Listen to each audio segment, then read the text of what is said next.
Nous ne faisons plus de culture en Europe, nous gérons de la pathologie végétale. C'est-à-dire nous essayons de maintenir vivants des plantes qui ne demandent qu'à mourir tellement elles sont malades. Rien à voir avec l'agriculture. L'agriculture, c'est pas ça. L'agriculture, normalement, c'est cultiver des plantes saines. On ne mettait pas un pesticide en 1950 sur les blés en Europe.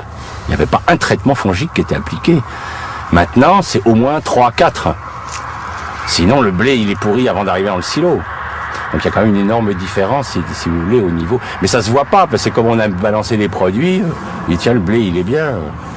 Sauf que si il se casse la figure, alors parce que comme on met trop d'azote, il tombe. Vous avez dû voir dans les champs les blés qui tombent. Alors on met des hormones pour raccourcir les tiges, c'est pour ça que les blés sont bien plus bas qu'autrefois. Autrefois les blés faisaient 1,50 m.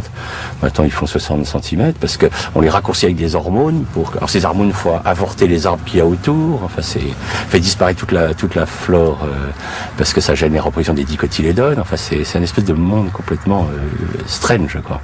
Mais les gens le savent pas donc ils se battent devant les champs. Autrefois, les champs, c'était plein de coquelicots, c'était il y avait plein d'autres espèces, il y avait une biodiversité dans un pays comme la Hollande a déjà perdu 75% de toute sa flore. Il y a une des flores les plus pauvres de la planète, la Hollande. Mais c'est intensifié au niveau agricole de façon incroyable. Tu l'as vu ton sol? Non?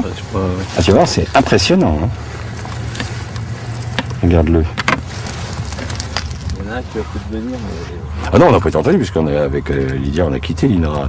On s'est mis à notre compte. Puis quand on a commencé à montrer que les sols mouraient biologiquement, on nous a demandé de nous taire. Donc on a quitté l'institut et on s'est mis à notre compte parce que on estimait que notre devoir de scientifique c'était quand même d'alerter le monde agricole que la voie qui était choisie n'était pas la bonne ne permettrait pas de faire une agriculture pérenne. Il ne peut y avoir d'agriculture pérenne que si on est sur des sols vivants. Hein. Le sol abrite 80% de la biomasse vivante. Hein. Donc si vous tuez, on en a tué 90%, c'est qu'on est en train de tuer tout ce qui est à la source de la vie. C'est quand même les microbes qui nourrissent nos plantes, qui font que nos plantes sont saines, sont nutritives pour nous. Alors que maintenant, les gens, enfin, nous sommes quand même dans la société la plus confortable de l'histoire de l'humanité et nos dépenses de sécurité sociale augmentent de 6% par an. Il y a quand même des questions à se poser, quoi. Est-ce que les gens sont si bien nourris que ça pour être aussi malades ? Alors, le problème, c'est qu'effectivement, l'argumentation, c'est oui, mais regardez, ils vivent de plus en plus longtemps. Bien sûr, les gens qui en ce moment ont 80 ans n'ont pas connu l'agriculture chimique avant l'âge de 50 ans, hein, puisque c'est apparu dans les années 70. Donc, jusqu'à 50 ans, ils ont mangé... moi, je suis encore gamin du lait de vache qui avait du goût de lait de vache. Ça avait vraiment le goût de lait de vache, c'est pas le lait de maintenant. Donc c'est tellement récent dans l'histoire de l'humanité qu'on ne connaîtra les résultats réels et on s'inquiète puisque vous prenez la population d'enfants à l'heure actuelle en Europe, 17% des enfants sont obèses, donc on est en droit de se poser des questions sur cette qualité alimentaire.